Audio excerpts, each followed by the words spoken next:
Welcome to Hildestone College's quick lesson series where our teachers give you some English language tips.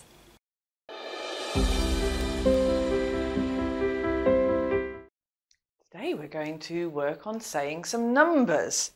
Now this is quite useful for everyone, but if you're thinking about taking the IELTS exam, it'll really help you, especially in part 1 of the listening test, where you often have to listen for numbers correctly. Okay, so if you're taking IELTS, listen well. I'm going to say some sentences to you, and I want you to note down the numbers in them. Now, don't worry about trying to get the whole sentence, because that's not important. It really is just the numbers that I'd like you to try and get. Okay? So, are you ready for number 1? Good. It costs £13 to get into the museum. And number 2. A friend of mine has 30 cousins. Number 3. Police estimated there were 90,000 people in the crowd. Number 4. The book only has 18 pages. And number 5. The gallery were charging £30 for a poster of one of the paintings. Now, how well do you think you did? Remember, if you're not sure, you can always go back and listen again. On the next slide, you're going to see the sentences. So stop the recording now if you want to listen again. Okay? You don't want to see the answers first if you're not sure. Okay, so I'll repeat the sentences and at the same time you can read with me. Okay? Number 1. It costs £13 to get into the museum. Number 2. A friend of mine has 30 cousins. Number 3. Police estimated there were 90,000 people in the crowd.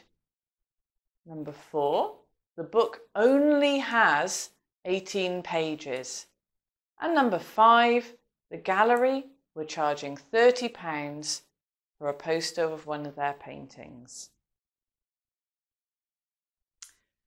Now, there is an important reason why I read those numbers in sentences.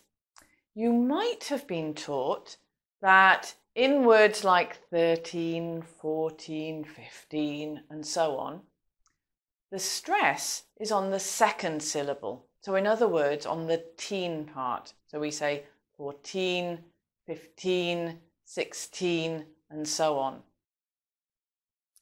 That is true, but only when we say the word on its own or when we're correcting somebody or making something really clear.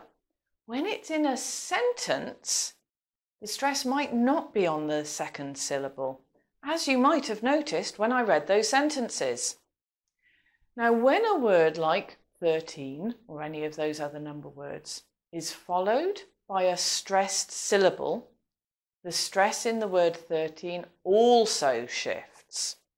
So, we might say 13 on its own, but we'd say £13 because of the word pounds following. Now you should be able to hear that the stress shifts onto the third part of the word and notice it in the sentences that I read to you as well. Now of course, like I said, if a speaker knows that it's important not to confuse the two numbers, then they will stress the teen part because that's the syllable that gives the most important information in that case. That's what happens when somebody repeats something or corrects you if you've said it wrong. Okay, so the stress changes backwards and forwards. For example, no, not £30, £13. So, if you want to improve your listening skills and be able to understand numbers accurately in spoken English, you need to keep practicing by listening to lots and lots of English. Because remember, the more you practice your listening skills, the better you'll get. Nobody ever got worse at anything by practicing. Okay, so listen to lots of news reports, keep up with your IELTS practice if you're taking the IELTS exam, and I'll see you again soon. Bye. Thank you for watching.